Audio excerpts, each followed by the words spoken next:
you so much. Let me take over the screen and start sharing my presentation, and then I will do some intros. I hope everyone can see my screen. Um, all good, Victoria? Yeah. Yeah, Yes. everything's fine, thank you. Great, thank you. That was a good intro, and I guess I'll just go ahead with my session now.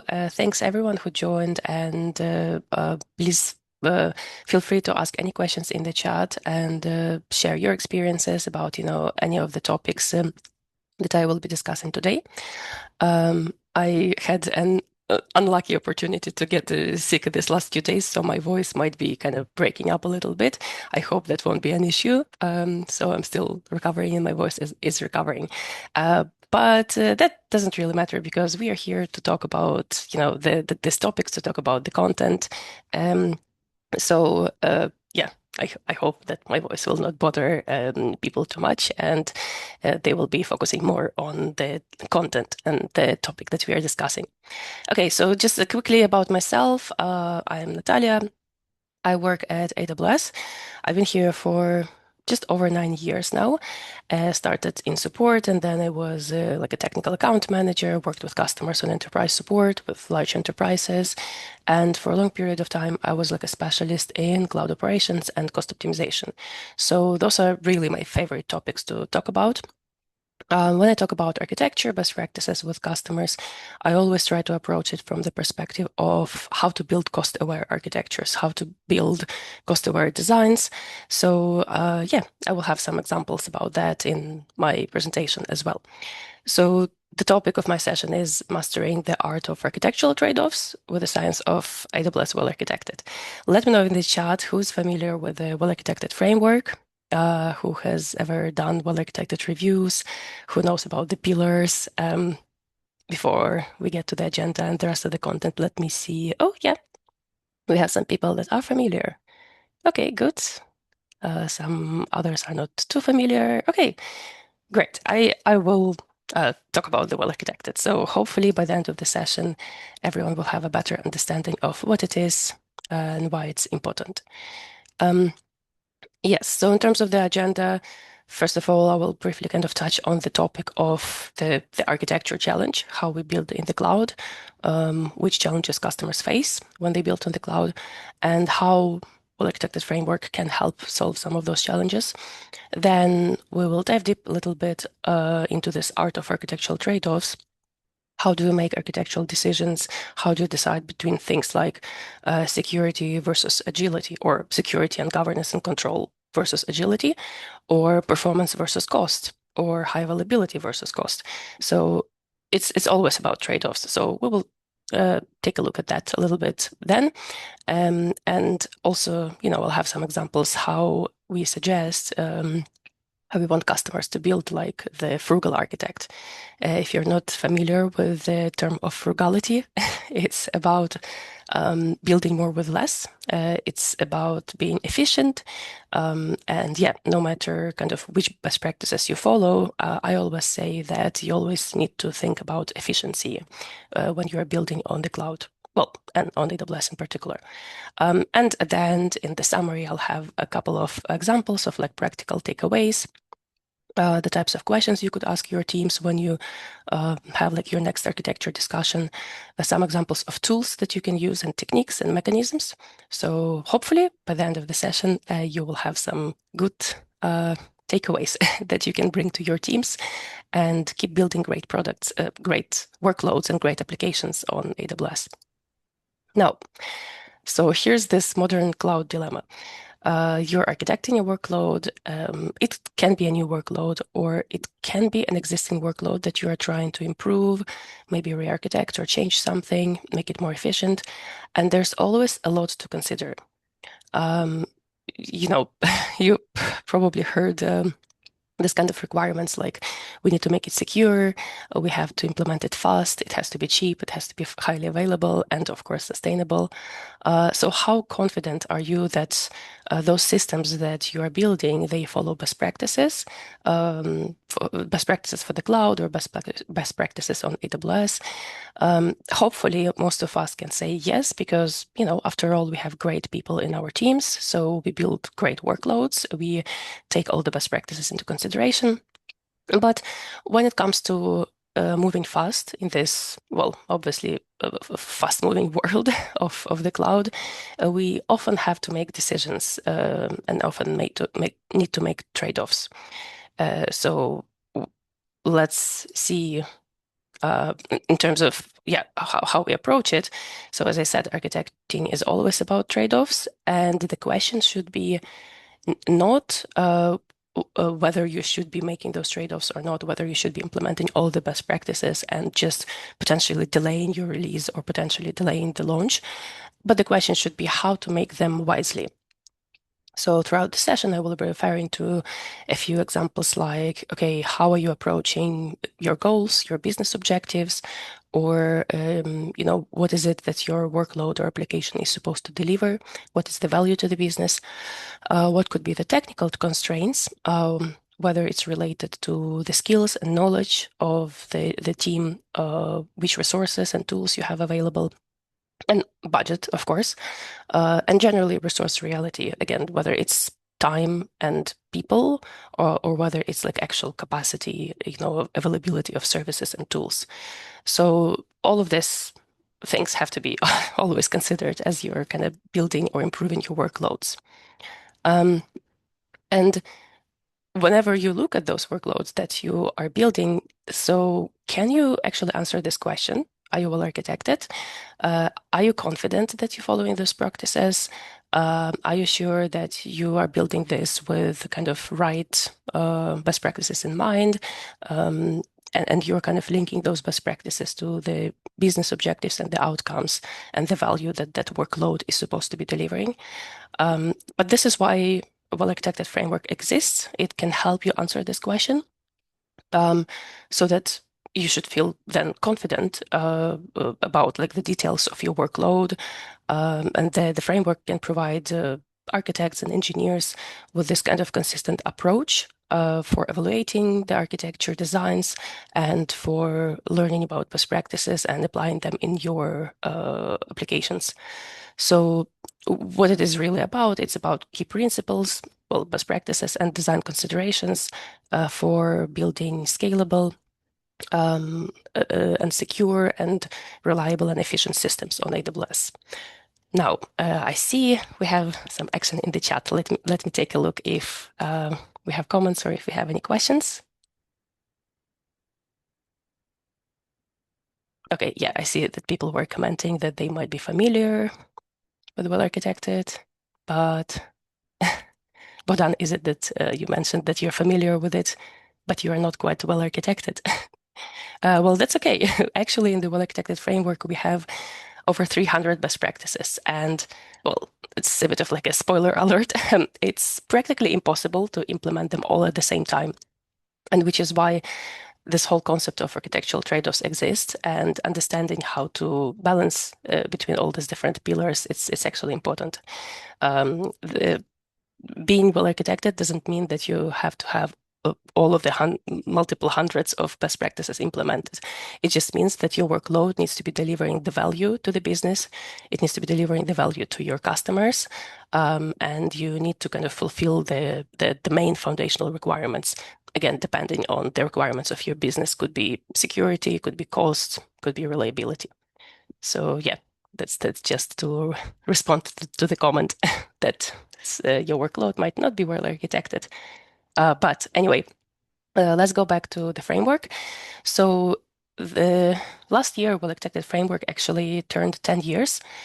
The way how it originally was created, so a group of solution architects in AWS, they worked with some of their customers after, I think it was like a potentially like a big incident.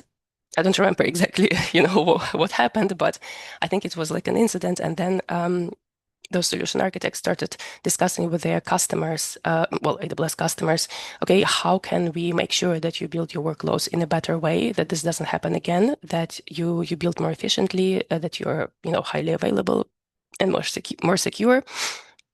Um, so initially, it started as just like a checklist. It started as just like a collection of items, best practices in an Excel format. And then the solution architect from AWS side would go and talk to their customer.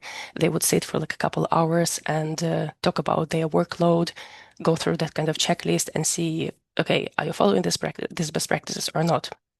Um, the framework has evolved quite a bit over time. Originally, it started with only four pillars: security, reliability, performance efficiency, and cost optimization. And operational excellence and sustainability were added later. Now, this basically consists of this like very comprehensive guidance that we really want our customers to adopt because like for example, from cost optimization perspective, you would think that we would want our customers to pay us more, right? But we actually don't want our customers to pay for the resources that they don't need. We want our customers to make the most out of their, workloads that they are running. So that's why a lot of the information in the cost optimization pillar provides guidance on how to do it more efficiently, how to build like in a more optimized way. I suggest, taking a look at the pillars again, and you can always kind of search for well-architected framework and find more information about, each one of these pillars. You can always read through all of the best practices within it. You can even do like a well-architected review. We can quickly go through some examples in this presentation a bit later.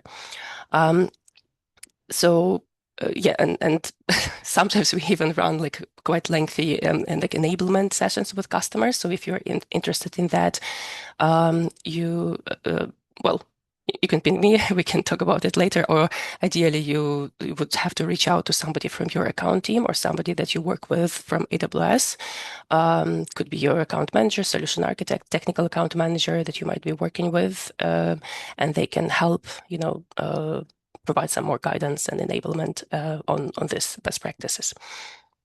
But anyway, so this is about the framework. But in addition to these pillars, so all of the workloads that are built, they need to be kind of considerate of the best practices across these pillars. But depending on the type of workload that you are building, there is more. So in addition to the pillars that are the kind of default concepts and design principles, there's also lenses, well-architected lenses. So if you're building workload in a particular industry, could be healthcare, defense, IoT, maybe something with the public sector, as in like government agencies. Um, there might be some best practices that are slightly different and they apply differently to that particular industry. And there can be certain types of workloads, like high performance computing, HPC workloads, containerized workloads, that where you will have to make some additional considerations in terms of, building in a well-architected way. So for that, lenses exist. And your workload, the way you build it, yes, you build it on AWS, you use AWS services, you use all the different features, maybe you use automation. So this lenses and the best practices, they kind of, they give you like this overarching guidance, how to, how to do it in a better way. I wanted to just briefly mention about a few lenses. We actually have like many lenses across like different industries and domains, but because it, Gen AI is a very popular topic, and also Vlad will actually have a very interesting session next. He'll talk a bit more about Bedrock. He will have a demo, and yeah, I just wanted to maybe connect it a little bit to what we have in terms of best practices, how to build well-architected Gen AI workloads. We have three lenses that provide like additional guidance and additional information on how to effectively build Gen AI workloads. Responsible AI lens, machine learning, and generative AI lens. They have slightly different scope, but the idea is that we want to provide guidance regarding consistent approach, how you can design, build, and operate all of the kind of AI-related workloads on AWS. So if, let's say, you were looking for some best practices on, how to implement or how to build different Gen AI workloads in the best way, you can, always find this information in these lenses. And we constantly work on refreshing that information. So when we get feedback from customers, when, the technology and best practices evolve, we update that guidance too. And now, the actual topic of trade-offs. Let me see. Do we have any other questions in the chat in the meantime? Let's see. Okay. Don't think we have any big questions for now, but yes, please feel free to post your comments or feedback, especially as I talk about examples. It's interesting to hear whether anyone faced similar dilemmas, especially when we get to this the topic of trade-offs. Now, so Natalia, yeah, sorry, but we have one question in okay, the bot. You can, okay, I will copy it in our chat so that you could see it. But okay. you can share just the bot to see the question. It's one from Bogdan. Okay, so the question, which of the business outcomes pillars work out the most successfully? Security looks like the first priority, am I right?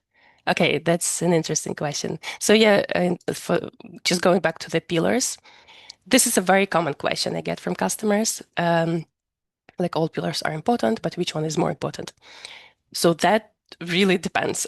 I'm answering like a typical solutions architect. It depends. Yes, on one side, we always say from AWS, security is job zero. So if you'd ask me personally, security must be non-negotiable, but also security sometimes comes at cost. So you need to consider trade-offs, and you need to so you need to kind of consider, which of the foundational security you definitely cannot compromise on, and in which cases you can maybe make some discounts. Uh, for the rest of it, well, if you ask about like what's my favorite obviously is cost optimization because I think so. I think cost is really the first reason why customers move to the cloud. I think cost is always like the first conversation that starts discussion about cloud adoption and moving to the cloud and improving workloads and generally transforming your IT. So that's my opinion. But other than that, also, I'd say it will depend on your business goals and objectives, depending on the type of workload. If it's like a super latency sensitive workload, let's think about it like some sort of a trading application where every millisecond matters a lot. You cannot compromise on performance and you will probably have to pay for it. So, yeah, I hope that kind of answers it. Um, Yeah, trade-off. Here's a comment from Artem. With huge amount of money, we always can build great solutions. I mean, uh, it's interesting. Yes, true, but not necessarily, because why should you overspend if you can build great solutions with a reasonable amount of money? Yeah. Okay, great. So let me just go back to the trade-offs, right? So when we talk trade-offs, and when we talk cloud success generally, so it's not just about the technology, choosing the right services or features or types of resources. It's always about technology, people, and processes. So we, as technical people or like engineers or architects, we tend to think in the terms of technology and building cool, great things, right? We don't always want to care about let's say business side of the question. We want to just play with cool technology. But in reality, in any kind of organization or business, technology, people, and processes, they have to go like hand in hand together. And in order to achieve those business outcomes, so like if you have a particular workload, it has certain function, yes. So for that workload to perform that function, there might be multiple non-functional requirements. So this is where different tools and different processes can help you to get there. So, like for example, there can be tools that can help with automated discovery. Like let's say if you already built on AWS, you might be familiar with Security Hub. It can analyze, your account, your resources, and provide some recommendations how to be more secure. Or Cost Optimization Hub, again, cost optimization recommendations. Or there can be different kind of governance compliance tools, like config service, where you can kind of track the changes that are happening in your resources. So there's a lot to that in terms of automated discovery that can help you follow some of those best practices. But then there's also conversational discovery. And that's what I see often people find the hardest because you need to get people in a room, talk to each other about those requirements, about what the workload is supposed to do, what are the goals and outcomes. And it's interesting because like I've been working in AWS for so long and I was working for a long time in support. And my initial response was always when I needed to help customers to troubleshoot, to start find a solution, to find a solution, to give them an answer. But then I realized that no matter how many answers we provide or recommendations, or if we want to help customers to improve, they might not necessarily take that recommendation on board because the other part, people and processes, is not aligned with the technology. So this is where well-architected best practices and something that's called well-architected reviews can help. So on a high level, again, I won't dive too deep into this, but I will just mention on a high level what it is. It's a process that can help gather, relevant stakeholders in a company, in a team, an organization. And the goal of that gathering would be to either review your workload or your application to make sure that you can identify some risks and then create a plan to remediate risks. Or maybe you can review it and see how you can improve and change the architecture. Maybe you created that workload originally like 5 years ago, but over time, technology and best practices are changing. So whatever was a best practice 5 years ago is different now. So it's a good opportunity to just have this continuous improvement. Um, Important to remember that in this kind of setting, it's not an audit. We are not trying to blame anyone or say something like, "Oh, whose fault is that we didn't implement the security best practice?" It's not about it. It's about finding this collaborative approach to just improve over time. And at the end of the day, make our application better for our customers, whether it's internal customers or external customers. And sometimes it's important to have this kind of review once in a while. I usually suggest once a year, sometimes can be once every 2 years or so. But yeah, the main point is like because technology and best practices are changing over time, always, it's not enough to just build something once and then, 5 years later say, oh, it always worked. Everything is fine. We don't need to change anything. This is like a very dangerous mentality. But then, getting closer to the trade-offs conversation. Now, the thing is, like as I said, we have over like 300 best practices in the well-architected framework across 6 pillars. And customers ask me, okay, so, but is it like I have to implement all of those best practices? Is it like that we will build the well-architected workload and then it will keep being well-architected for the rest of its life? It doesn't always work that way, and it's sometimes difficult to choose between uh, how to make those trade-offs. So let's look at some examples. Well, it's only like a few examples, that I looked at from a couple pillars that I want to share. And yeah, it will be interesting to see if anyone mentions in the chat whether you ever faced some of these questions when you were approaching like building your workloads. Right. First example is, okay, first, before I get there, do we have any more questions? Oh, the Anakin meme. Yes, I really wanted to include some memes, because this is how people will remember. Oh, okay, there are some questions. Is there some plans to have something like kubectl for EKS by AWS native?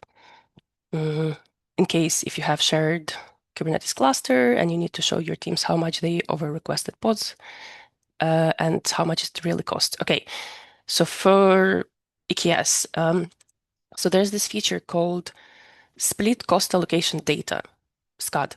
Yeah, you can find it. You can find information about it.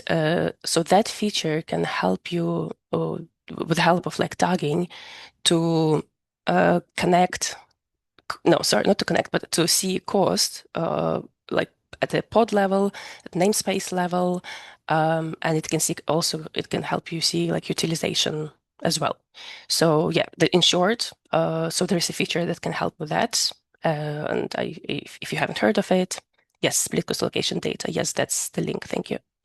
Um, and yeah, so when that's enabled, you can, so in the cost and usage report, like there are like extra rows, extra columns added that can provide this like split by like namespace or tags or pods. And yeah, I hope that it can help. Is there any automation frameworks built on top of well-architected framework that we can use to prepare customers before spending time with them and asking questions from? I'm not sure I'll have time for any demo, but I will have a link to additional resources at the end of the presentation where like there are some examples of tools that can be helpful. So the thing is, so currently there's a well-architected tool that we recommend using. Okay, let me actually go back to the previous slide because I think everyone liked it. So there's a well-architected tool, but like it has an API, so you can, automate it to a certain extent because it can be, for example, integrated with the trusted advisor checks. So, you can like pair this, so you can have a combination of like conversational discovery and like automated discovery. Another thing could be we actually have the well-architected certified partners.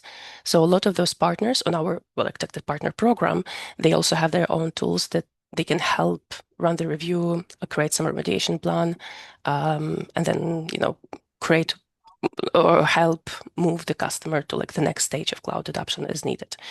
And also we have a bunch of other tools that can be helpful, like scripts, open source solutions, because right now everything is changing and evolving so fast with all the Gen AI.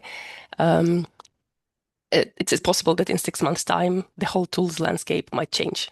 So I hope that helps.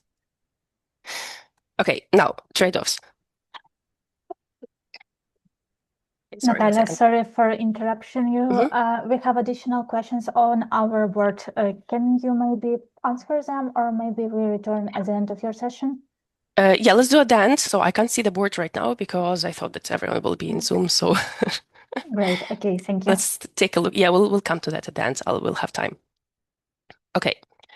So example, in terms of trade-offs, like typically costs, and as I said, I like the cost optimization is my favorite pillar. And typically cost is the pillar that will have like trade-offs with all the other pillars. One example will be definitely cost versus performance. Like one kind of scenario or example, let's say you have an e-commerce site and there's Black Friday coming and the traffic typically increases significantly. What's your plan? Do you like over provision for that one day or for a number of days? Or like Cyber Monday, or do you accept some risk potentially, whereas some of the requests or some of the traffic might not be coming through? So depending on how you build it, well, again, arguably, if it's fully event-driven and serverless, it probably is easier. But I've seen this a lot with customers who implement this in this mentality of like traditional data center. They run their workload on like EC2 instances, and then they really struggle with like planning for capacity for events like this. So sometimes what they end up doing, they just end up over provisioning capacity, and very often for a period of time, they just end up with this like waste. Yeah, please forgive me my mad paint skills, but yeah, it was meant to be like a square with like waste. So it means that over provision capacity, like you have to pay for it. If you're happy to consume that cost, that's fine. That's your strategy. Um, from our side, from like best practices perspective, like we will not be insisting that you don't do it because again, as long as you're happy to pay for it. However, ideally, of course, the better way to do it is that if you're able to implement some auto scaling and right sizing, and for that you need to have like some sort of monitoring strategy to respond to the traffic, or some customers, what they do, they have like a mixed approach. Yes, they add some extra capacity just in case, but also they implement like auto scaling and right sizing, and they like size up and down as needed depending on the way how traffic comes to the application. So this is a simple example, but another example could be also how would you select a region where you host your workload or application. One regions are cheaper, other regions are more sustainable, like environmentally friendly, and other regions they are closer to your users, so you'll have lower latency, better performance. So these are the types of trade-offs that you would have to kind of consider depending on what's more important for your business. Is it more important that, low latency, so then you architect around that? Or is it like that you have like super limited budget, and then, yeah, you might end up with like single AZ, cheapest region, maybe not the most high performing workload, depending on the amount of traffic you have.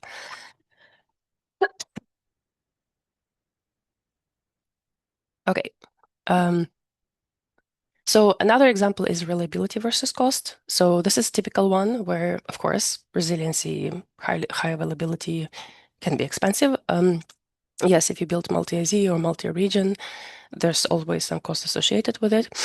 But what's interesting, so let's take this example, how you would calculate whether you need that resiliency or to which extent you need that resiliency.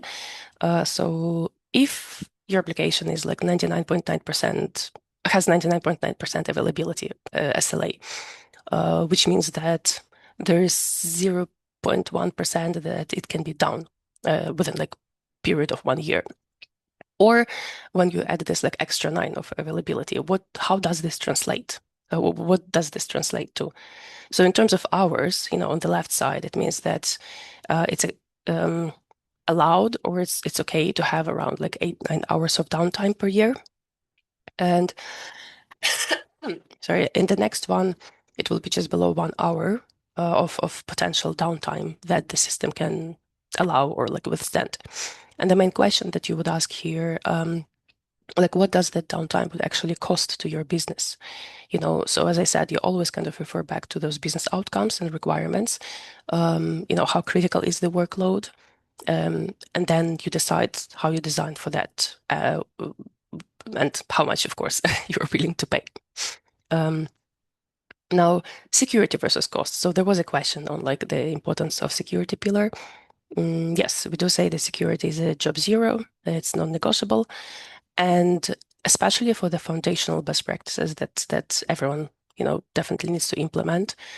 We definitely don't want to have any data breaches. We don't want to earn trust with our customers. We want to only provide access to the data that people need to have access to. So there's a lot of considerations around that. And sometimes, we get questions from like smaller customers who consider, let's say, buying expensive security tools for maybe monitoring or protection. But instead of thinking that we can't afford it, so we will not build in security in our system, just think like what you can do. In AWS, there are actually a lot of native tools that can be either free or at like low cost, that can help you be on top of your security needs and on top of those best practices.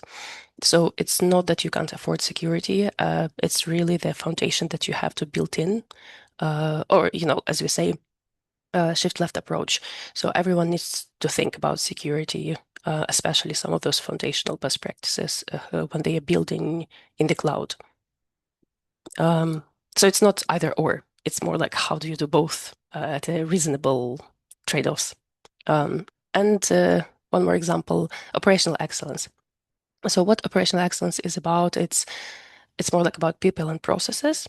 But one part that kind of falls under operational excellence is like monitoring, logging, and automation. How do you monitor operations? So sometimes let's say the cost of like CloudWatch, Datadog, or any other monitoring or logging tools, it can be quite high. And, the finance team can say like, well, it's some sort of overhead cost. We don't understand what is the value of it.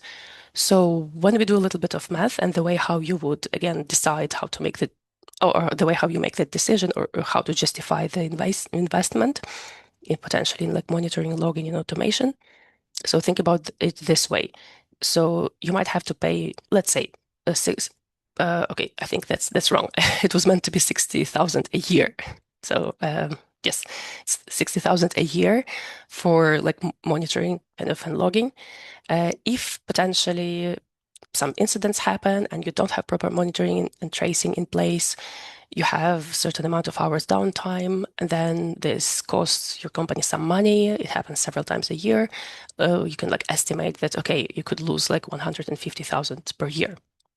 And with um, uh, with monitoring, like if you pay some you know, extra for this like logging and detection.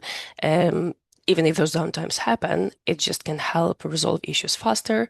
It can help with early detection, and it can even like reduce incidents. So there might still be impact, but it's much lower. So at the end of the day, for that investment that you pay for like monitoring and logging tools or processes, it just prevents losses when you kind of estimate or think of like potential incidents that they might happen.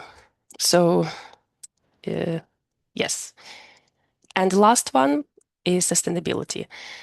To be fair, for me, sustainability and cost, they kind of go hand in hand together. So when you think of different workloads that either are running 24/7, when you think whether you can schedule them, keep them on schedule, or right size them, or change anything about the resource types, you can always think about it from the perspective of both cost and sustainability. So things like elasticity, scheduling, auto-scaling, right-sizing, modernizing your workloads, moving to Graviton, choosing the right type of resources to perform the right function for your workload. Um, all of this kind of best practices and techniques, they can impact both sustainability and cost. So in my perspective, sustainability and cost are really the two pillars where you don't necessarily have to make trade-offs, because both of them, if you improve sustainability, you're being more efficient. It means that it actually will be cheaper. And if you apply cost optimization techniques, especially like technical optimization or architectural optimization, it will help with sustainability too. So that's why if you've heard of FinOps or FinOps teams, very often FinOps teams, what they do, they don't just look at the cost and cost optimization opportunities, but they also look at sustainability. So, and just one last kind of summary slide from this kind of trade-off section. Uh, Again, this could be a whole separate workshop, but it's just like a quick example how we suggest, customers approach this like different trade-offs. Like let's say you run a review, you look at some of the best practices, you identify that there are certain risks and you don't follow some of the best practices, and then you need to create a plan and you don't know where to start. So this is a great exercise to do like with a team to evaluate, where to focus first. So typically we suggest, you kind of rate those like best practices or potential issues um, depending on like the ease of implementation versus the impact on the business. So anything that will bring you a lot of benefits to your customers or to your business, and if it's like relatively easy to implement because you have the tools, the skills, the resources, that has to be tackled first. This like for existing workloads, right? And yeah, if it's something that is like difficult to implement and relatively low impact, it's possible that you just put it on the backlog, maybe come back to it next year. At least that's what I often see in real life. So yeah, I won't dive deep too much into this, but I wanted to share that, this is kind of the strategy, the framework, how we suggest um, our customers can approach this whole concept of trade-offs and how to decide how to prioritize. And just a summary. So I mentioned a lot about trade-offs. I'll quickly go through this last few slides, and then we will have time left for Q&A, for the quiz. And if needed, I can come back to some other slides when I'm answering my questions. So yeah, let's say when you don't know where to start, so you thought about all these different pillars and best practices. You were thinking maybe, okay, it would be actually good to do some sort of architecture review of our workload, but where do we start? I always suggest to start small and then iterate, improve over time. Pick one workload. You probably have like multiple applications that you're working on, that you're developing or supporting. Run maybe one review. Either again, sit with the team, look at the architecture diagram first, look at some of the best practices, either in the framework itself, there's just white papers, or you can use well-architected tool, or you can use other kind of AI supporting tools that can help speed up the process. And then just make one or two or a few improvements, because then, that's the idea of like making these small iterative changes. And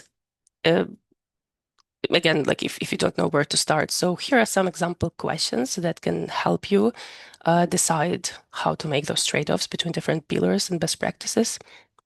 First of all, we need to understand what's the business objective of the workload, what are the goals, what the workload is, which value it's delivering, what can be the constraints. Maybe you don't have enough people, enough time, enough like in-house skills.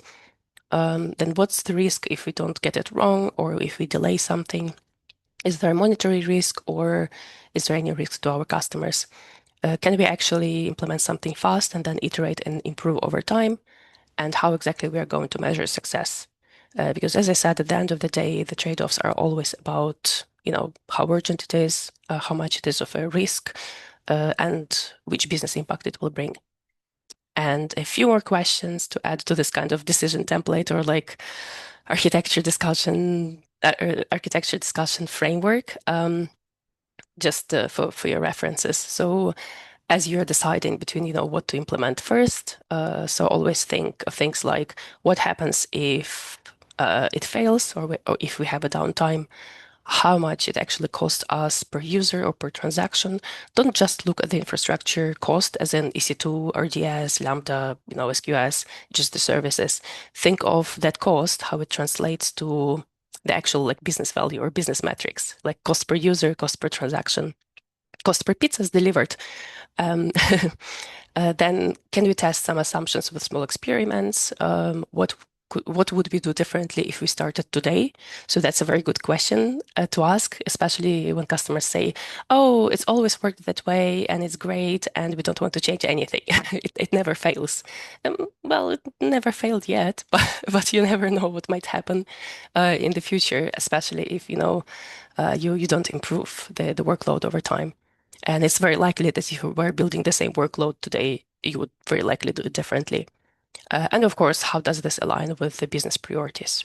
So those are the important questions in terms of this like trade-offs framework, like that can help you start and can help you get to where you need. I hope that I hope that you learned something new. I hope that you got some ideas that you can bring back to your teams. So here are some of the resources that you can look at. So on the top, like bubble, it's more about like tooling techniques and some additional resources, either like content that can be helpful, like which tools you can use for this kind of architectural reviews, architectural discussions. And at the bottom bubble, it's just more like content, the actual framework, white papers, and some additional blog resources and things like that. I will paste the link in the chat later, so you can save it. It's like a nice tree with all those links to additional resources and tools that you can save for later. So thank you very much. That's all from me. If you get a chance, like half a minute to quickly fill in the feedback, I will put it in the chat as well. Then I would very much appreciate it. Let me know if you like the content, if you have other questions, and what do you think about the session? Now we can go to questions and see what happens. Yeah, we have a big amount of questions for you today. So Oh, no. as well Okay. as in chat and as well as on our board, I think we have 7 minutes to proceed with quiz as well. So we'll appreciate your answers, Natalia.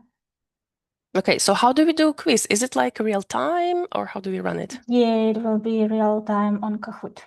So Let's everyone, please prepare your phones. yeah, let's run quiz now and I'll go and figure out the questions and we'll be answering them after, maybe. Okay, I will ask you stop to sharing your screen so I Okay. can share mine. Great. Thank you once again for your session. It was great.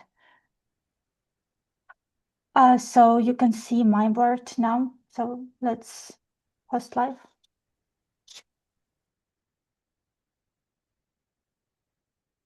Yeah, guys, you will need your phones or something like that to join our Kahoot. Please also fulfill your names. If you want to win some merch, make sure that you has possibility to receive it in Ukraine. So let's start.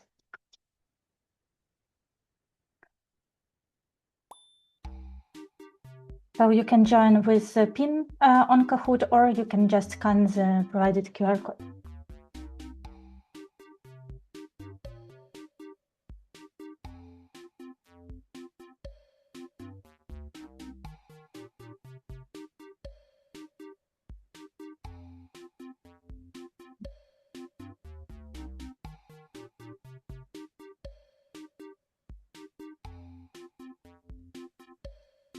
Victoria, we also have a question. Can we share the link to the Kahoot in our chat? Yes. Honestly, I don't know if it can be shared in such way, but let's try. Yeah, well, people are joining. I see there's one question in the chat in Zoom. How to count the price of losing company reputation due to a security incident?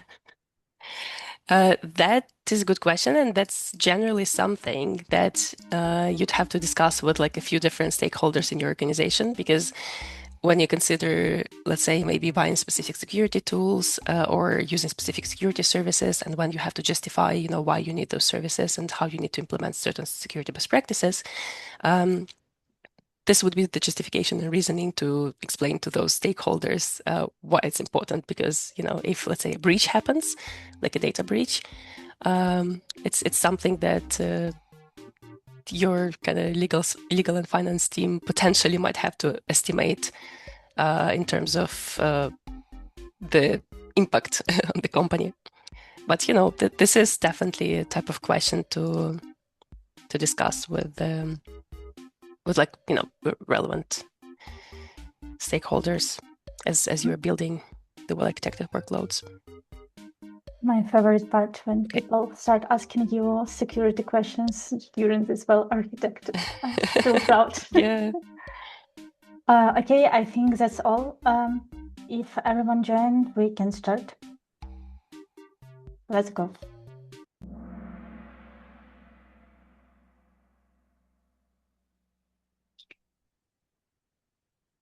So here we have maybe 20 seconds for each one.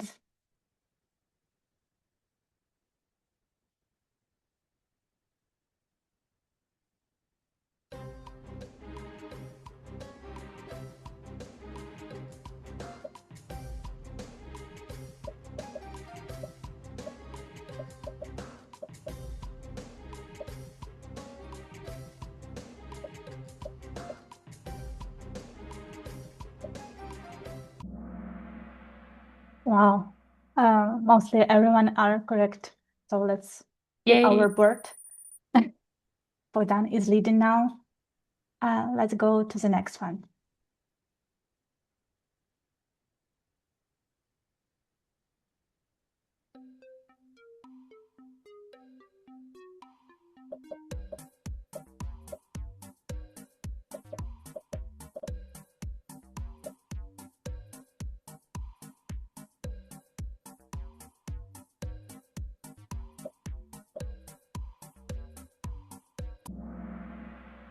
Right, I think it's success, Natalia.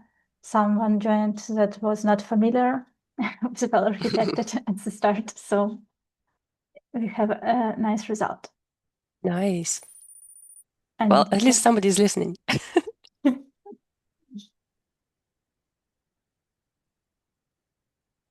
when we have AWS speaker on our meetups. Why not?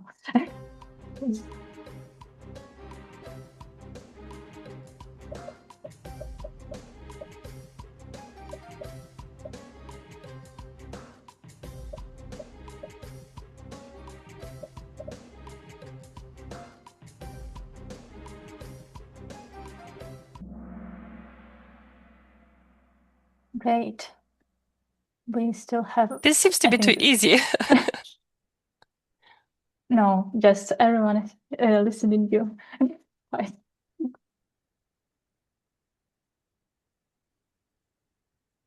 I should have prepared harder questions. There was a limit, so I need to shorten some of your questions because there is a limit on Kahoot's platform for symbols.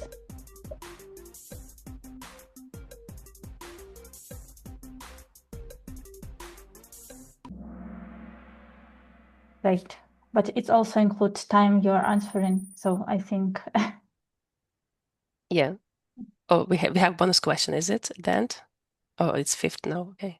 Yes.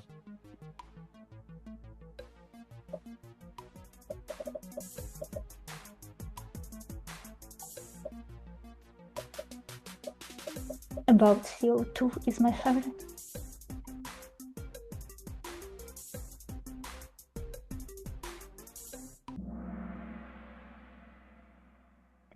Oh, this one was tricky. I like it. As well. So the bonus question is and the latest. And we have new winners. Oh. Okay.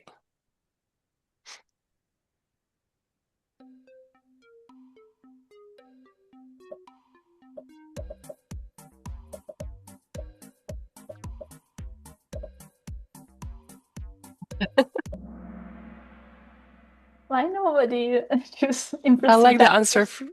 I like the answer from Vlad. The best architecture is the one I built. Why not? That's great. Thank you so much. Yeah. Honestly, you're the best audience, the most attentive audience. Okay.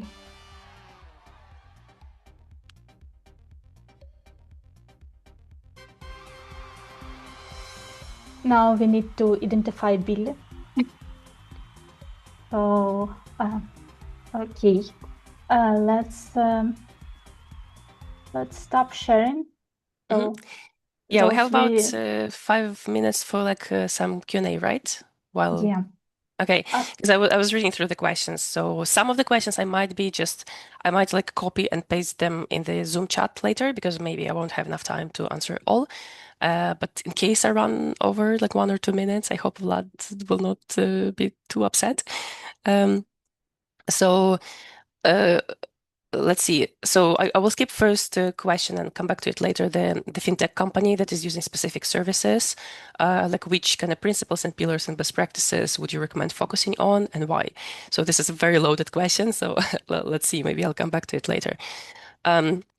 So the question, does anybody care about sustainability nowadays? It seems like it's all about trade-offs now and other priorities. They kind of take the central stage, cost savings, and it really depends, I guess, from one company to another. Yes, I still get a lot of customers that I work with that do care about sustainability. In my experience, it's mainly in Europe. Well, again, most of my customers I work with are like in Europe or EMEA. Like in my own experience, like in America, in the States, they are very good with like FinOps and cost optimization overall. I get less questions about sustainability, but European customers, especially in the energy sector, they very much care about sustainability. So this is one of their priorities. Then it's good to have, and yeah, by the way, when we build new data centers, especially like when we expand to new regions, sustainability is like one big factor that we always consider how sustainable that region would be. Now there's a comment, it's good to have double the capacity of your minimal traffic at the lowest load point with auto-scaling enabled so it can scale during spikes and handle the load, like ECS, Aurora. Is it correct or is there a better way from cost optimization perspective? It's a combination of things. Like you'd need to kind of look at generally which services you're using. If if you have like serverless event-driven architecture, then it's easier to tell because you're only using what you need. If you're using, okay, with ECS, for example, same thing.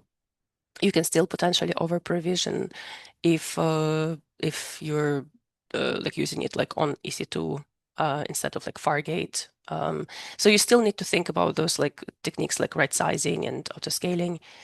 Having double the capacity of the minimal traffic at the lowest load point, I don't usually. Again, it depends. I don't usually see customers do it. Again, I either see often customers they like way over provision because they've never done any kind of benchmarking. They don't know really how much traffic they have normally. Or I see customers that they use auto scaling, but it's pretty like smart. They try to adjust the capacity to the load that is like needed, or sorry, the capacity to the demand. So yeah, honestly, the honest answer is it depends. Um, and okay, so question: a few years ago, AWS Evangelist pointed out a number of hardware nuances in different cloud regions, including how to optimize architecture and software to optimally utilize resources, so you can increase performance and save money. What's the situation today? Can we completely forget about the hardware running in the regions? AI-generated code is becoming increasingly like large and less optimized, referring to the launch of real-time sensitive solutions. Well, I guess I'll share that sentiment regarding AI. The thing is, very often when we have this kind of pace and scale of innovation that's happening, it's inevitable that we will get into the area of like over provisioning and maybe using more than we actually need. But in terms of the hardware running AWS cloud regions, we still, so like from AWS side, like we still, the way how we kind of purchase hardware, we are looking at things like, performance, cost, sustainability. And that's also another reason why, for example, we tell customers that they need to modernize, they need to use latest generation like resources, they need to use like latest features, because the way how we develop those new services, new features, we do look at like cost, sustainability, performance, and like we do look at all those trade-offs as well. So yeah, arguably, let's say like AI data centers, they are, let's say, less sustainable, but um, I'm not sure I have enough experience with that yet, at least with all the AI infrastructure. Um, I don't know. I hope it makes sense. In short, I'll say that yes, we do recommend customers to modernize and use like latest hardware because that's the one that is more efficient, more sustainable, more cost effective, and more performant. So yeah, we do care about that. And one question about using AI agents in analyzing. Okay, have you tried using AI agents in analyzing state of infrastructure and map it to a architected framework? Um, yeah, so I'll paste a link in the chat where like I have some examples of like tools, solutions, kind of there's like workshops that you can kind of go through the content and see how you can use, for example, AWS Knowledge MCPs with Kiro and how you can like run a review in an almost automated way using those tools. Also, there's like a solution, for example, like ISC Analyzer, which is quite good, where you can like throw your Terraform templates or projects or CloudFormation templates into it, and it will kind of create a well-architected review for you.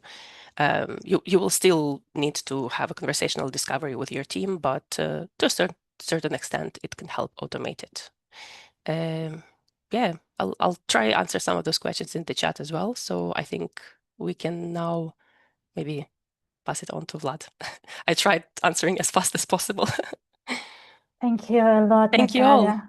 It was Great great audience, great session. questions. Yeah. What about Kiro? We have problems in Ukraine to pay for it, but okay, there are Oh, some life hacks. okay. Great. Thank you a lot for your time. And now I'm passing our word to Vladislav.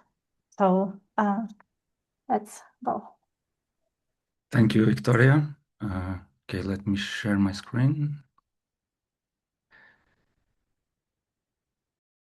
We can see it. Cool.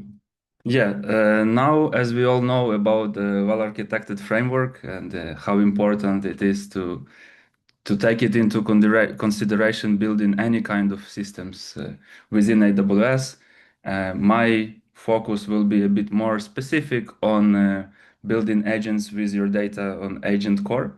But you definitely need to keep in mind everything that Natalia shared. And with the help of new services that AWS is providing, they try to offload as much as they can of some of the pillars for you in managed services. So I will share about what works for us uh, in building agents on AWS. I'm a principal MLOps engineer. I work in the company Automated. And before we start, a few words about our company. This company was founded mainly as a DevOps company, but with time we've grown into many expertises like AI, security, and also FinOps and cost optimization. We are AWS Premier Tier partners.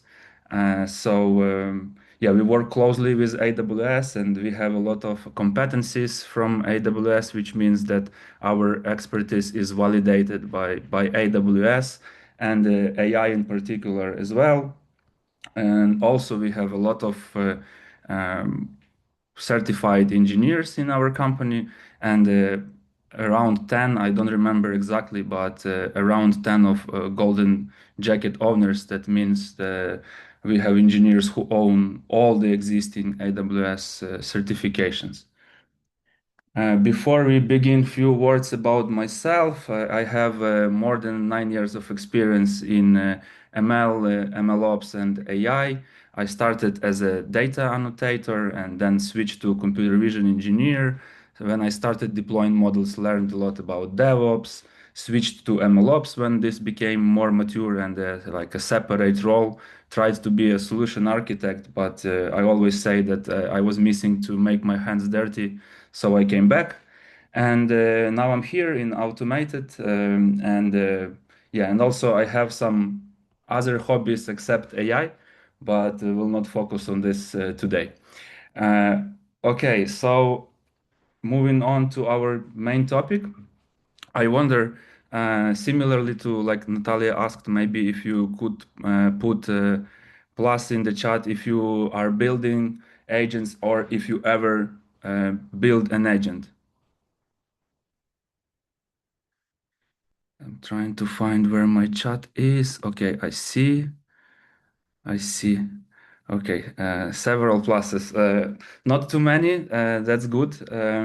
And for those who already did, I hope you will find something new or something that will show you other options on how you can do it, or at least show on how this is done on AWS. So before we begin, simply what is AI agent? I won't go into fundamentals and the theory of building AI agents behind that, mainly about the technical part and how to do it on AWS, but still, so we are on the same page.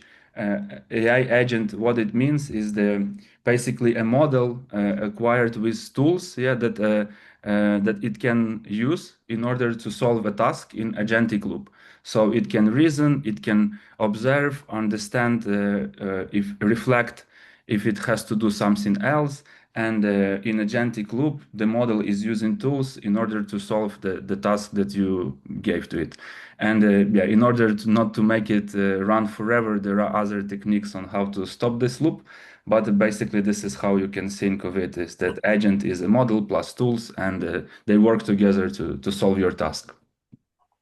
So how we build them? In order to build them, you need to choose a framework, right? And probably everyone heard about those who have building agents, at least heard about LangGraph.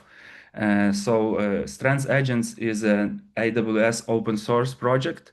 So any of us can contribute to it as well, even if you don't work in AWS. And this is similar to LandGraph. It works with any kind of model providers as well. So AWS doesn't make you use Amazon Bedrock. If you want to use Trends agents, you can use OpenAI models, you can use Anthropic models, or you can use your locally hosted models via VLLM or Olama. You need to they try to abstract a lot of code and reusable components for you so that you require minimum coding, supports a lot of multi-agent patterns for agent collaborations, supports MCP, of course, and yeah, it's quite easy to deploy agents on different options within AWS. And yeah, it also supports A2A protocol if you want your agent to collaborate with agents that are written in different frameworks like LangGraph, LangChain, or QAI.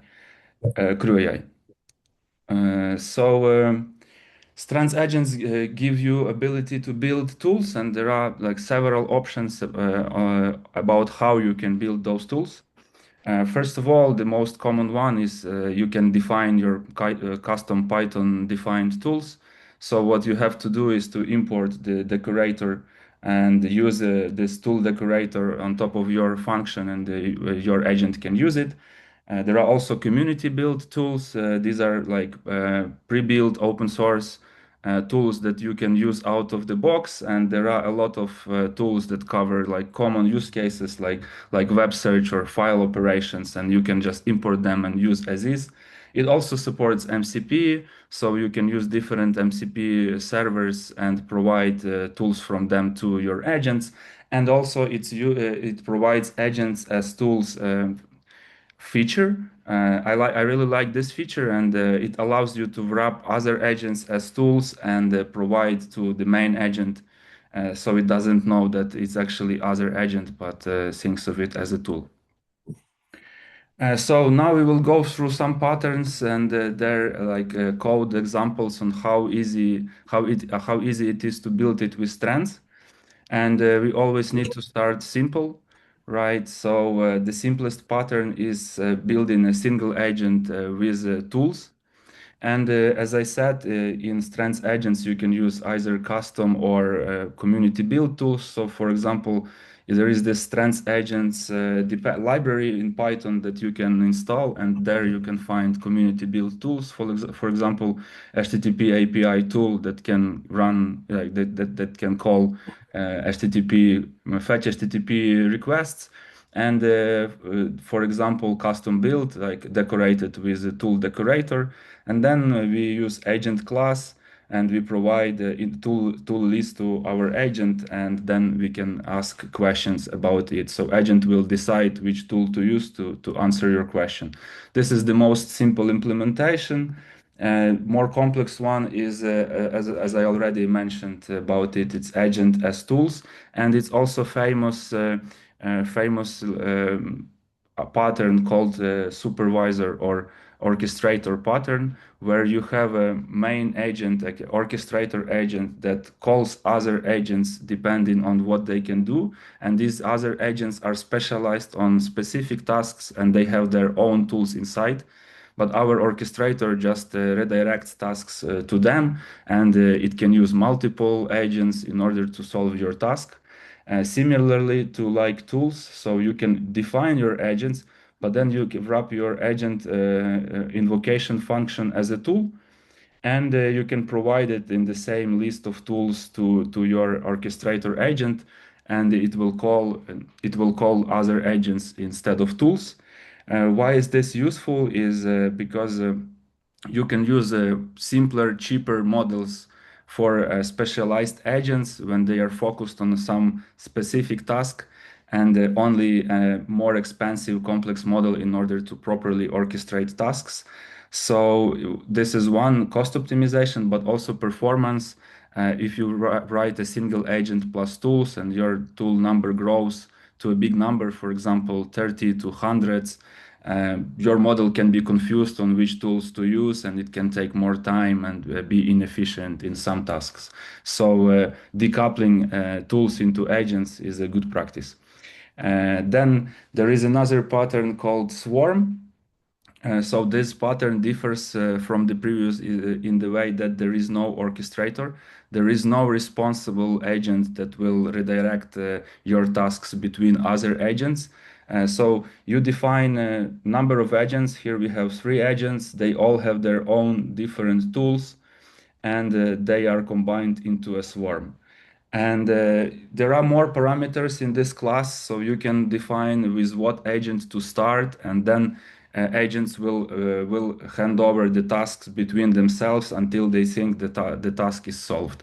So it's similar to a previous one, but here there is no agent that is responsible for the orchestration. The crowd decides themselves. And the fourth one is graph pattern. So this is well known for people who used land graph, and it's very similar, right? So you have your agents, you have graph builder, and inside that you define nodes being your agents, right? And edges like connections between them. And you can build sequential workflows here, like and you can build some parallelized steps as well. You can relate it to something like Airflow doc or AWS step function, where you have many steps defined and they run until all of them finish, and some of them can be parallelized. So this works very similar. And the last one is A2A. This is not exactly a pattern, it's more of a communication protocol between agents, and this allows you to run to communicate between agents that are built with different frameworks. So in Strands, you have this option to create A2A server. This is to expose your agent compatible with A2A protocol.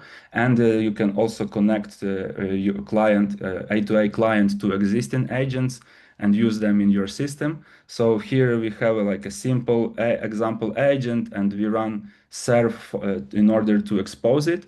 And then if we want to use others, we can create client. We provide known agent URIs with the agents we want to use, and we can use agents built by other teams that prefer other frameworks, or we can use agents from some catalogs.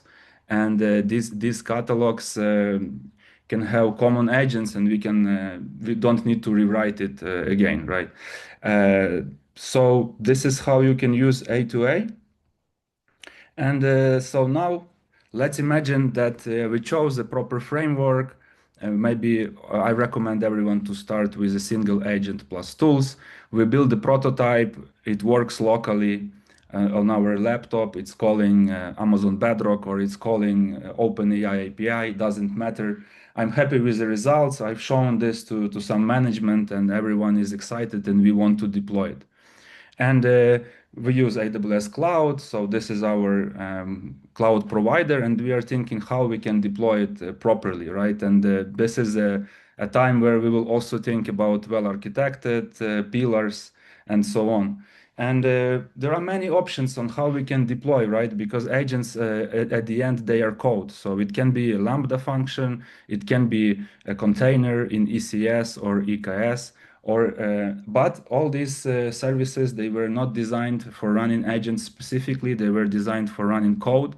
So in Lambda, you will face challenges of cold starts if you don't have very frequent requests and your agents go to sleep. Then you need to wait. For containers, there is another pitfall that you need to pay for compute always, even if you don't use your agent. So for that, AWS decided to create a specialized service, and the answer to all these challenges is called Amazon Bedrock Agent Core. And the Amazon Bedrock Agent Core allows you to build, deploy, and operate agents securely at scale using any framework and any model. And as a bonus, no infrastructure management required. So you can think of like cost effectiveness is calculated here, is considered here a lot. Scalability is considered, and you are not tied to using a specific framework like Strands. You're not tied to using Bedrock. You can use other model providers, and you don't need to provision any infrastructure. You don't need to monitor it, and you will not have over provisioning issue. So how this platform looks like? Basically, Amazon Bedrock Agent Core has 7 main components, and they are built exactly for deploying and serving agents at scale. So the main ones are runtime, memory, and gateway. There are also additional components for like very extensive security. There are some tools and also observability plus evaluations that you can use in this platform. We'll try to cover all of them today, but the main focus of this talk is runtime, memory, and gateway, and we will see if we have enough time to cover the rest. So let's start with the gateway.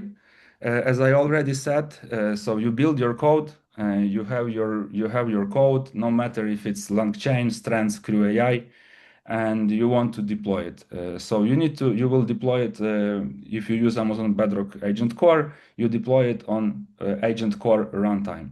So this is where your agent runs, where it sits, and it's an environment that is like highly scalable.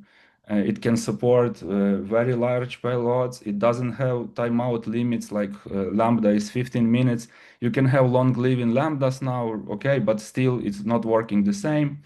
And also for API gateway, you have this 60 seconds timeout that you have to fight. So all these issues will not exist in Agent Core runtime.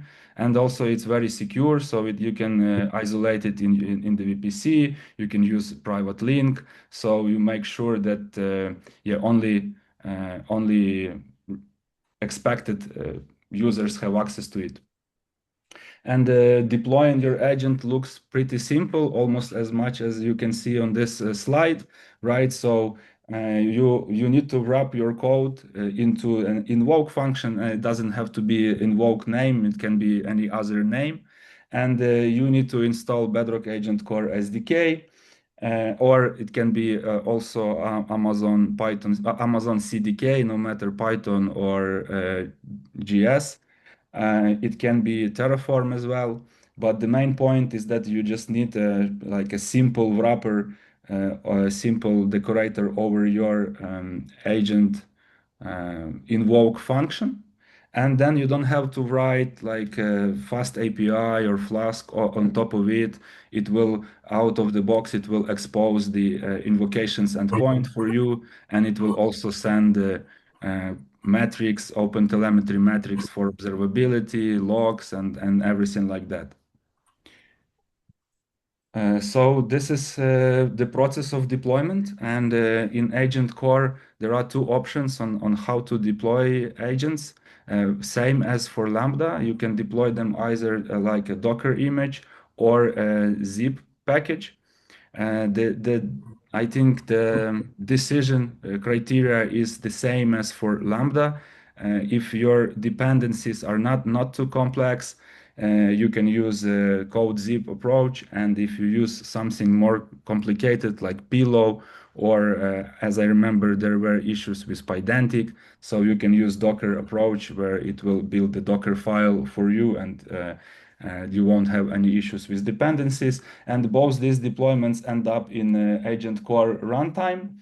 And another cool feature of this Agent Core runtime that impacts the cost and also the performance of the system, and is one of the core features of this system, is called micro VMs. So the idea here is that every user session it runs inside a separate micro VM. So no matter how many users are using your system right now, it will be stable in performance because they don't overlap with each other. And this ensures like I don't know what is the limit for scalability of this system right now. Probably there is, but it's hard to find out. And another one is about cost. So even here you pay only for the resources you use for RAM and CPU. So for example, in Lambda, you pay for the runtime, right? So all the time when your Lambda is running. And here, if you wait for some model response, you use an external API and your resources are not used, you won't pay. So you can have a workload running, and while it's waiting, resources of the micro VM are not used and you don't pay for them. Uh, all right, so I have a short video about how the deployment looks like into the agent core runtime. As I've shown on previous slides, right, you have this agent core application. There is a decorator for entry point, and then yeah, there are like several ways how you can deploy. And in this approach, we use the simplest agent core CLI approach. So we use agent core configure. We specify the name of the agent, right? And it will ask us a few questions like the name we want to use, the dependencies, and the roles it can, the deployments approach we want to use, either the direct code or the container. In this example, we use only two dependencies, so it's fine for the first option. Then we will say some IAM role, yeah, and if you don't specify a specific one, it will create the bucket, some authorization for the identity providers and things like that. And then it generates this YAML, so you can build it yourself. You can build it with other tools, infrastructure as code, for example. And then you can run agent core deploy, and it will deploy your agent to the runtime. So once your agent is deployed, you will be able to see it inside AWS Amazon Bedrock Agent Core runtime. You will find your agent, and there you can see details on how to invoke it and so on. We will have more details during the demo, so I will move on. And memory, as I said, is another core component. And in general, there are many, so in general, memory is critical for your agents, right? So imagine your agent doesn't have memory, so it will not remember about you anything. Even if you said, what is your name, the next request, it will not remember, and it will be just pure question answer without any context. So memory is really important for building agents so that it remembers conversations, it remembers some profiles, some preferences of the user. And it's hard to manage this memory. So because often you need to deploy some third party or open source tools, you need to manage the storage, you need to manage the infrastructure, you need to write complex integrations and event handling for writing events to memory, for retrieving events from the memory. It's really hard to create observability for that and so on and so forth. So for that, there is Agent Core Memory from Amazon Bedrock, and it's built to solve all those challenges. So it provides you two types of memory. It provides you short-term memory and long-term memory. And the main difference for this is that short-term memory is a kind of in-session memory. So you can think of it as a kind of chat history that stores all the conversations between users and agents so that they can resume over time. And the short-term memory can live up to 1 year, and the long-term memory can live much longer. And also, so imagine that when you have a very, very long conversations, you may overload your context window, and having a simple chat history will not work for you. So long-term memory has additional features that allow you to solve this problem. So let's see how the short-term memory works first. Yes, so you have actor, you have a session, and basically every interaction between you and agent is synchronized with agent core memory. So there are only two operations it runs. It's list events and get events for create and delete. And that way you ensure that yeah, that your session-based conversation will have the memory about what was discussed. But if you want something more, if you want to collect information between sessions, if you want to know what are the preferences of your users, and what is the general overview of the user and things like that, you will not be able to achieve it with a short-term memory. So for that exists a long-term memory. And what it does, it basically takes your short-term memory and it performs some memory instruction based on the strategy you choose.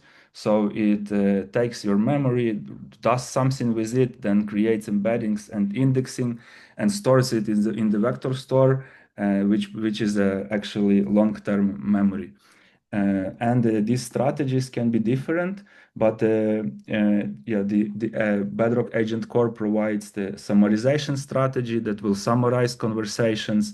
You can set some user preferences that will be inferred from the memory, and you will know what is the key for interacting with this user. You can do some semantic understanding of memory and yeah, group it based on some rules, semantic rules. You can override, for example, some facts that like something was true yesterday and today it's not true anymore. And you can define your own strategies, or you want to combine, or you want several strategies into one, or you want to have some specific handling of different events. You can do it for self-managed memory. So now it's time for demo. It's not the end of the presentation, but now we covered the core components, and I want to show them in action.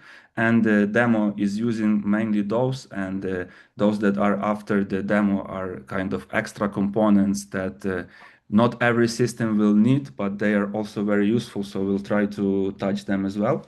But now let's go to demo. You can scan this code. It's not very mobile friendly application. It's built with Gradio just to show you the idea behind it. But you can, if you have yeah, if you have willingness, you can play with it. So it looks like this. And basically, this is like a tours assistant. It has access to data of a big catalog of tours, which we take from like open web, right? And you have tours to different countries, different continents here, with some like weather details, with a lot of a lot of cool information and tips and tricks, and actually prices and links on how you can buy them. And also there is a tool here that allows you to get like actual weather inside the different locations. So you can combine it to build to select a like proper tour for you based on this catalog and weather that is forecasted in that region. This is built using AWS workshop environment. So this is a temporary demo. It will be off after tomorrow, but you can play with it in the meantime. And here is how the architecture looks like. So the architecture is here. We have this Gradio application. We have Amazon Bedrock Agent Core runtime as a backend, and it's running our agent. Our agent has a search knowledge base tool that is connected to Amazon Bedrock knowledge base. And there is another, like a custom tool that can get weather for us. And inside this Amazon Bedrock knowledge base, we have our data, and this is where we uploaded our catalog. So this is how it looks like. I just need to upload the catalog PDF into the S3 bucket. It's important that it's not over 50 megabytes for a single PDF. And this supports many other document types like Markdown, TXT, and some more. You can check that. And yeah, you can also have a Bedrock knowledge base on top of structured data, but this is not part of the talk today, but it's possible as well, so that you can have your tables queried by Amazon Bedrock knowledge base too. But right now we focus on unstructured data. And then we need to create, I had to create a knowledge base. So basically you can create it also in a CDK in Python, or just in the console. This time I created in the console. So here I use S3 vectors as a vector store. And there are multiple options like OpenSearch, Aurora, Postgres PG Vector. This is the cheapest one, Titan Embeddings version 2. And yeah, and then I created a data source with my S3 bucket, and we can see that the file is indexed. So let me go back to this demo. Yes, and I can ask what is the weather like in New Zealand, for example. So I'm not asking about any tours, and in this app I can track what tools were used by my model. So here I can actually see, okay, probably it was in the cache because no tool was used. And if I say what tours you suggest this time, it should know, it should understand what I mean by this, that I asked in summer. And probably it should understand that I mean tours because I made a typo. Let's wait. Yeah, under the hood, it's using Haiku 4.5. This should be pretty quick, but yeah, the PDF file is over 100 pages. Probably because yeah, because I shared this UI with you. We have some overload, but okay, I will come back to this window later. But I wanted to show the development process a bit as well. Regarding the development process, this is what I've shown previously. I build an agent, and I have yes, I have Strands Bedrock model, right, that I define, that I use memory. So you can use integration of agent core memory from Strands directly, agent core memory session manager, and I define a custom weather tool similarly to like was shown on the slide. So I have just Python here decorated with a tool decorator, system prompt that, telling it what it can use, that it can search knowledge base and it can use weather tool. Define agent, decorated as an entry point, and it's ready to deploy. Yeah, for the knowledge base, there is a separate function where we specify knowledge base ID, and we use agent core retrieve function to get like 7 closest chunks of our document. And we have a minimum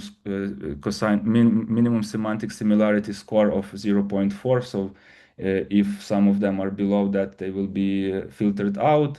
And I have this deployment script. So in this deployment script, I need to create memory, and I connect my agent to the knowledge base. So I give them names. Yes, the Docker file doesn't really matter.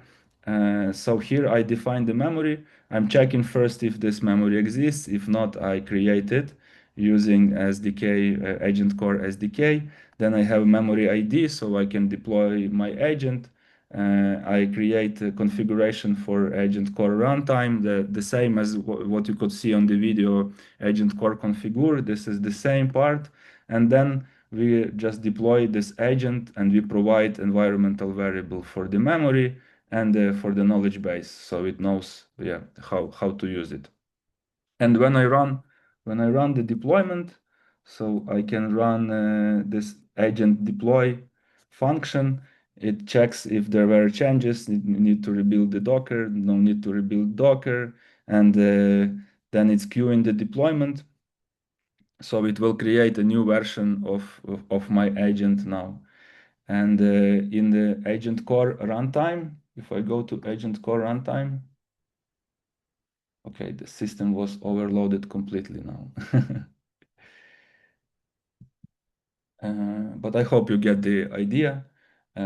Just if we have time during Q&A, we can come back to it if you have questions, but I think there will be more interesting stuff to discuss. Okay, runtime, we got our agent.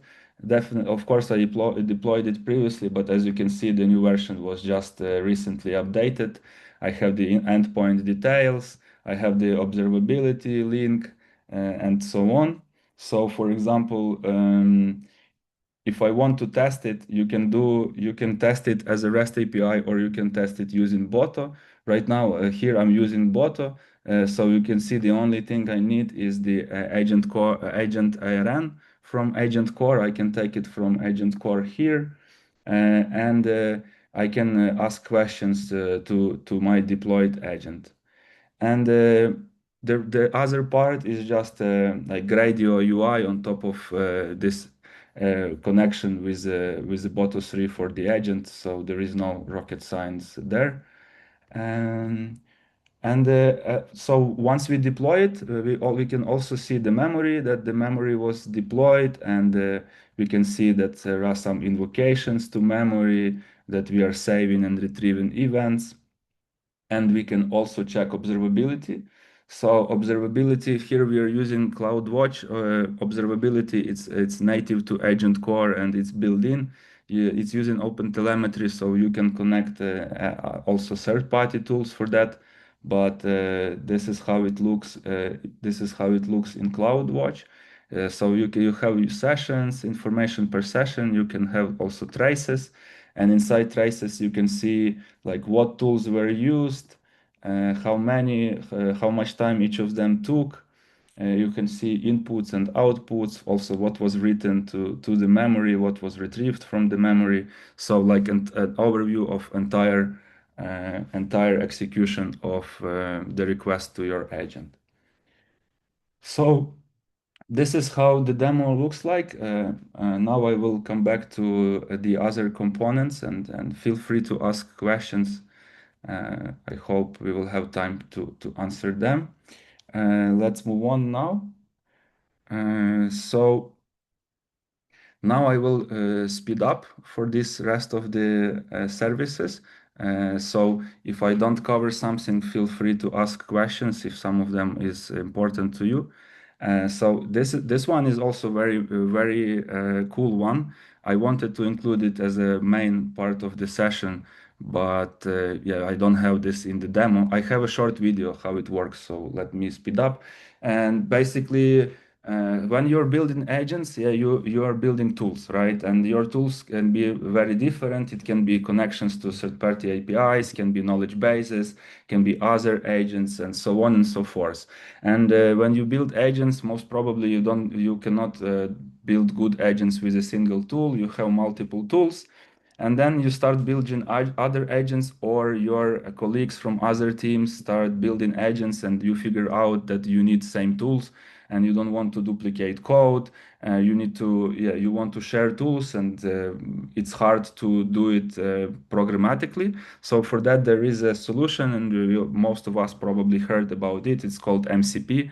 So MCP, it's a model context protocol that allows you to like wrap your tools into an MCP server, and then agents can connect and use tools from those MCP servers. So this solves the problem that you need other agents using same tools.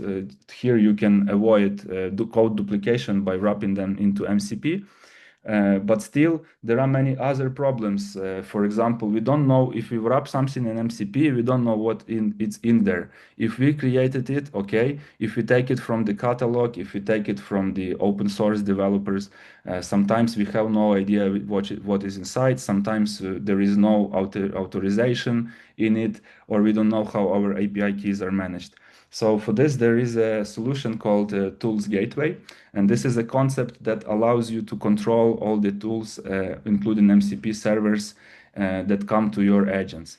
And this gateway allows you to set up, this gateway allows to set up proper authorization. It allows you to filter what you do with your MCP servers, and you can have fine-grained control. You can control who has access to which tool, and you can limit it inside your organization.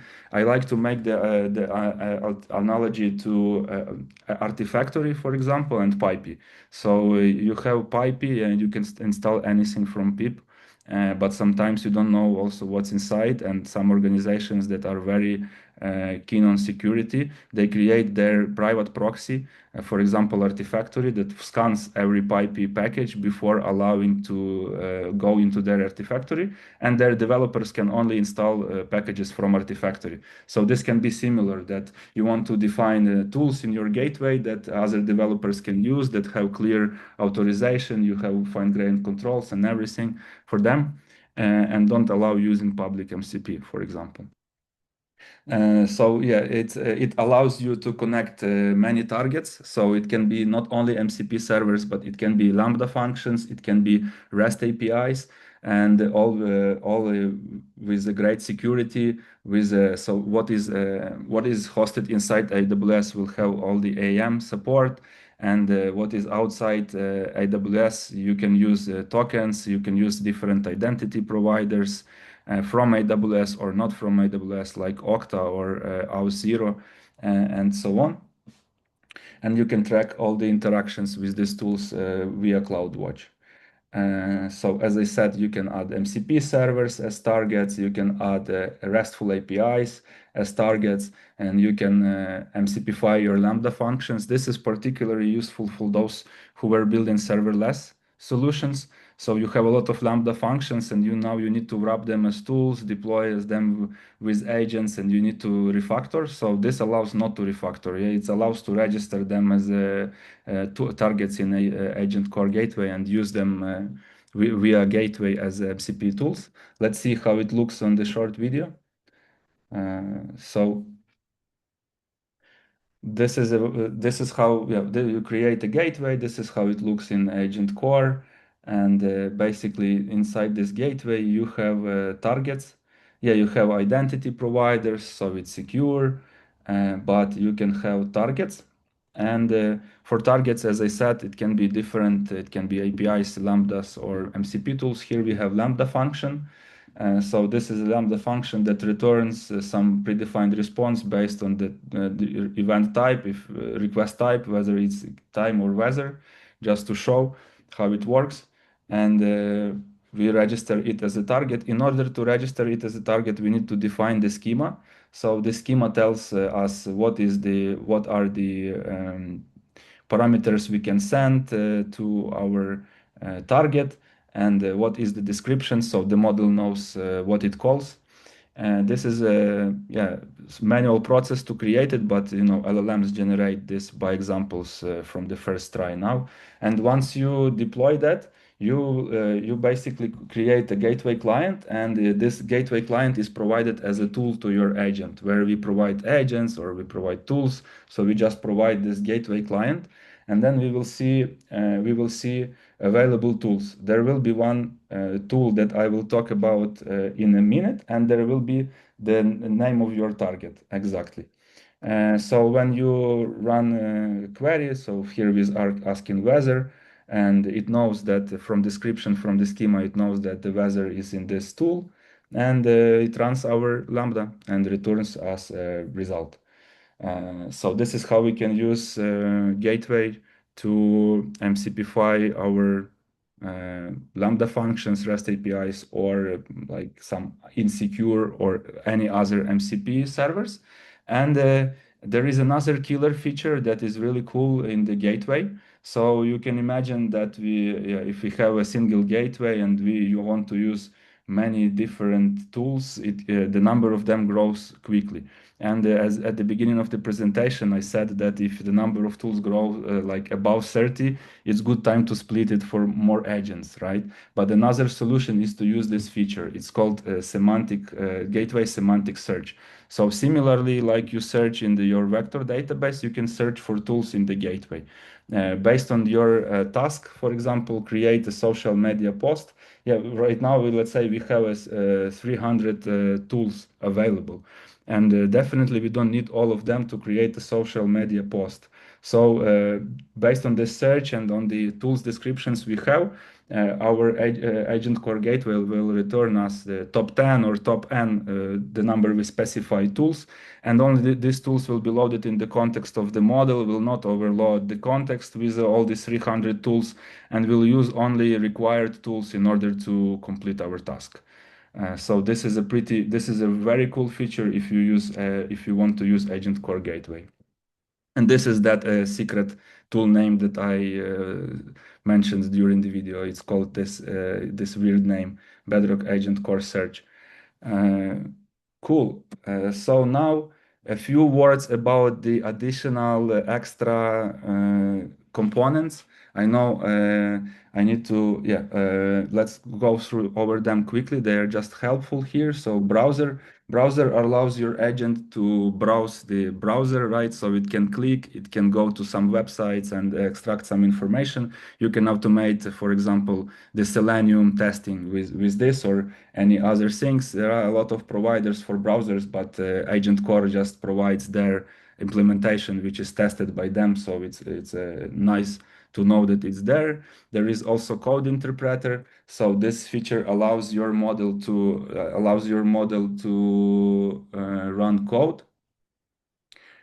So basically, sometimes you don't have enough tools to solve a problem, and your model can generate the code in order to solve it, and it needs an environment where it can run. Yeah, it can run inside its own environment that you provide, but also you can provide it a code interpreter, so it can run code in JavaScript, TypeScript, or Python in order to solve your problem, and you can use it as a tool as well.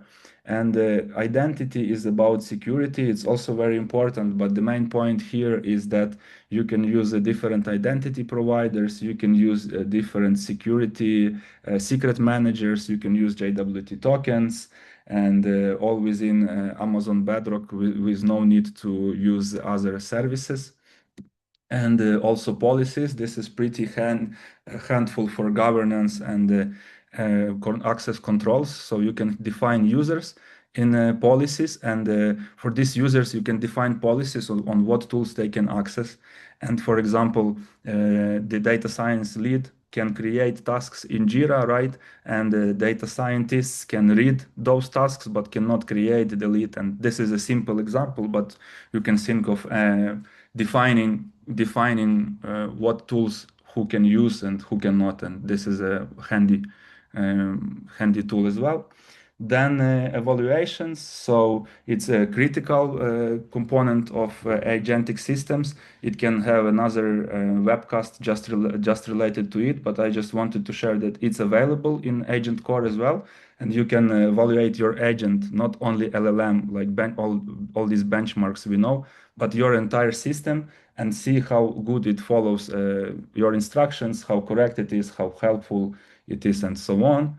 And also observability. So there is this observability out of the box that I've shown during the demo, and you don't need to do anything to enable it, but it supports open telemetry. So if you want, you can disable this and send your open telemetry data to, for example, Arise, Phoenix, or Langfuse if you wish. So this is all from my side. I hope you learned how like Agent Core, takes the heavy lifting and some of the well-architected pillars challenges from you.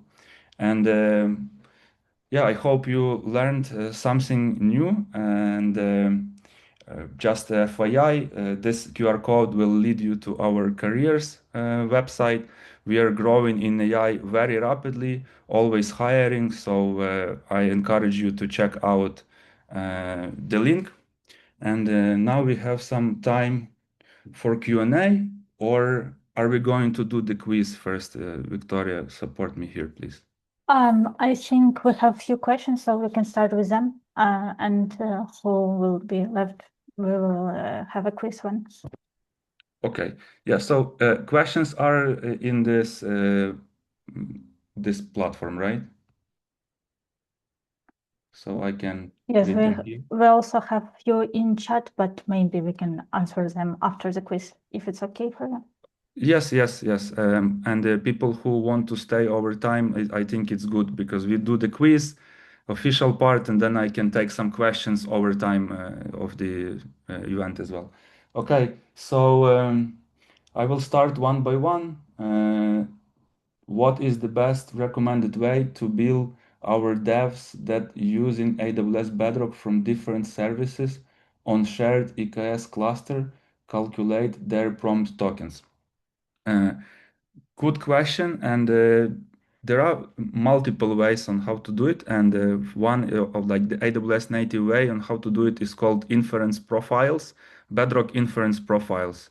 So you create a profile, and developers who use it, they need to specify their profile, and then you have in the billing and the cost explorer, you can separately see costs for this profile.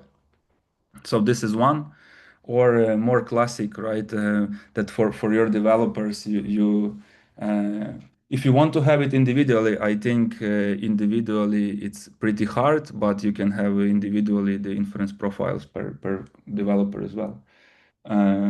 Going to the next question. The question is a bit abstract. How many years do you think should pass for the AI to remember much more context than it does now? Yeah, people are talking about infinite context. I'm not a fan of waiting for the bigger context. To be honest, I'm fan of context engineering. I think that we can always optimize our context to be straight to the task, related to the task, and pay less for the tokens and have also quicker execution. But if it's impossible, there are ways where it's impossible. Now the latest frontier models, they have up to 1 million context window. I think it sounds a lot, and probably in the nearest future there will be 2 millions. But this, I think the problem of the lost in the middle is still not solved.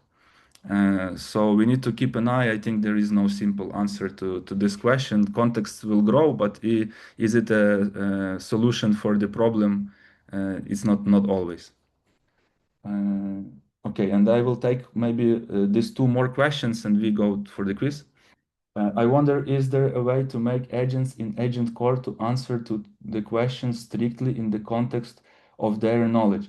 I played around with the demo and asked some basic math stuff and how to install pip package, and it gave me some answers and guidance.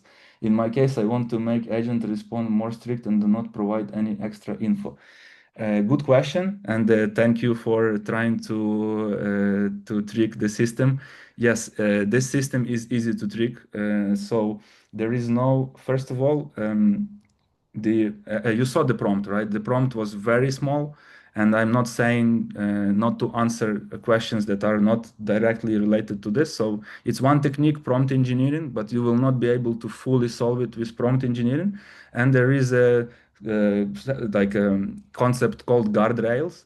And by using guardrails, you can define topics that your model can talk about, topics that your model shouldn't talk about, some like hard blocks, some violence, like some misconduct and prompt injections and all that. So check out guardrails. This is like main answer to your question.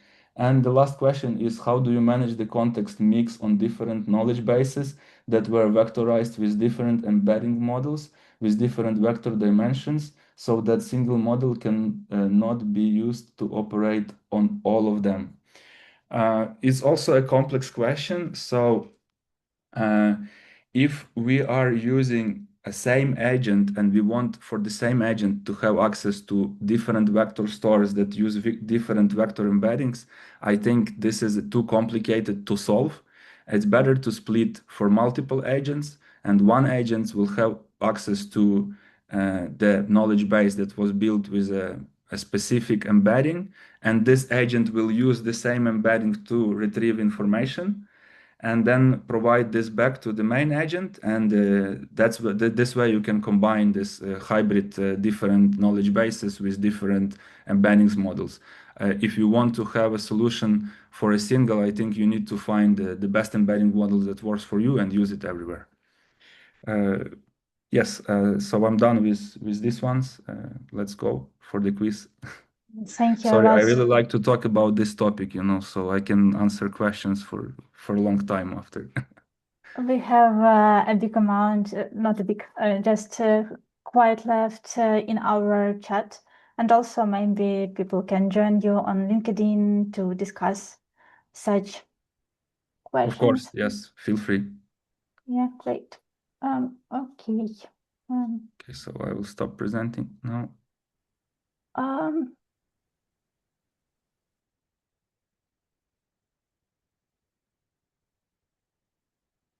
Can you see my screen? Because I missed that I started presenting with you. Okay. Start presented with you is this on the same time. Must be available now. Yep. Yes, we see it. Okay, let's go.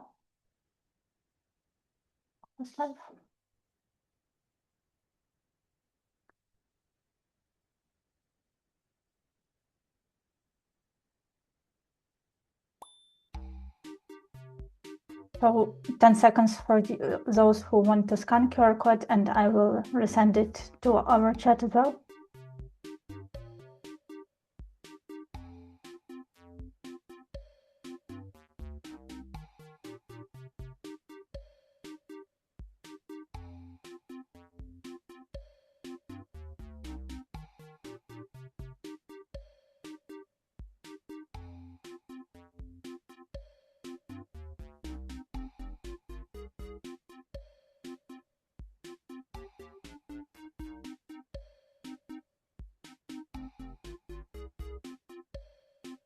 Two more minutes.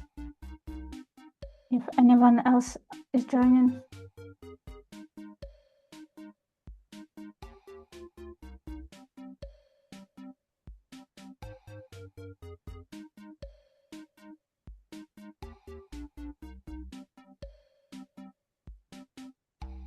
Okay, I think we can start.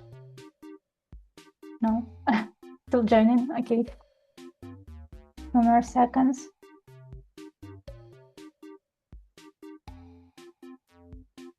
Okay, let's go.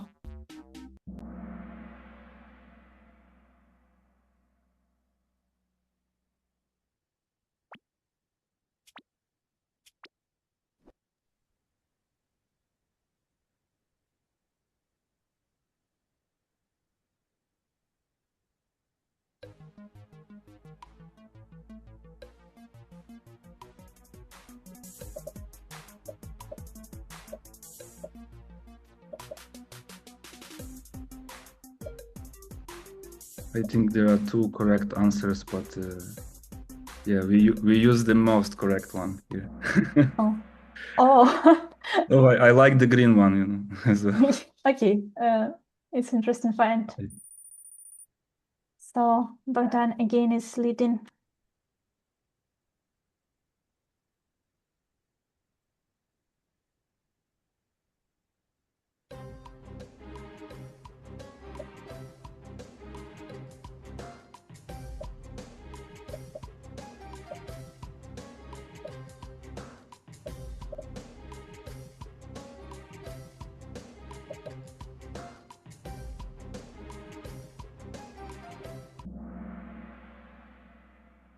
Okay, quite near. Yeah, I think both of us, we need to make some more like challenging questions next time. But it's evening. Everyone is.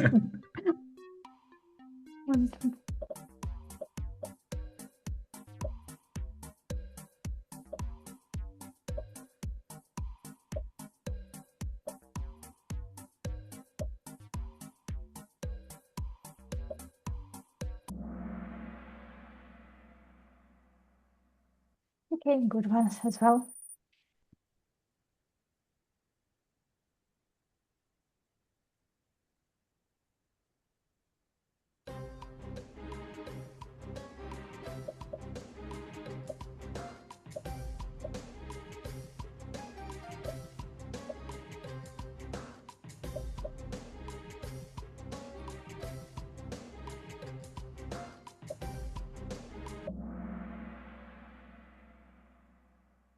Great one. So we have. But if I don't have on-call rotation, I don't have to manage it because I don't have it. But yeah, it was asking what you don't have to manage. So if you don't have to manage it anyway, then you don't have to. Yeah, but okay, one tricky question at least.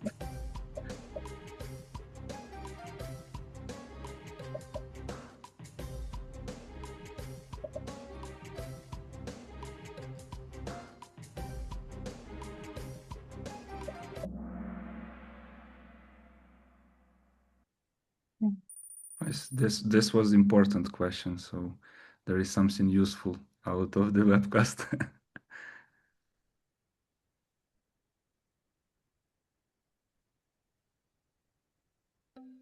It also was interesting one.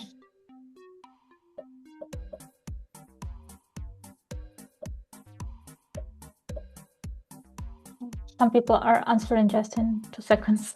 How it's possible? You know, when you want to have fun. Okay. Okay. So I think the latest, yeah. Nice. We had the leaders changing like almost after every question. Mm-hmm. That's nice.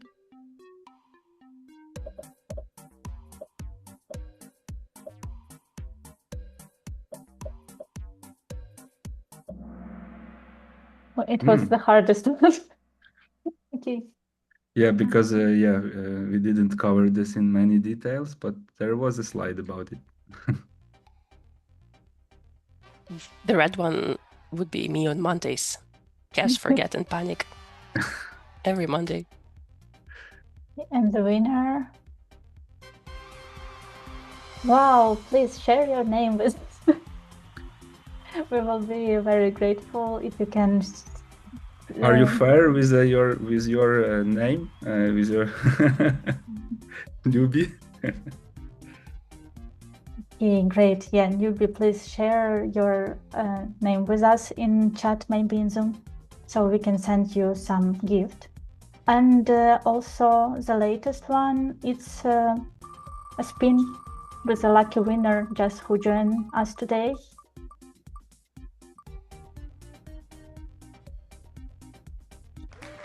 Silvermare, we are celebrating your win today. I also know that you joined our group in Telegram today, so it's lucky winner.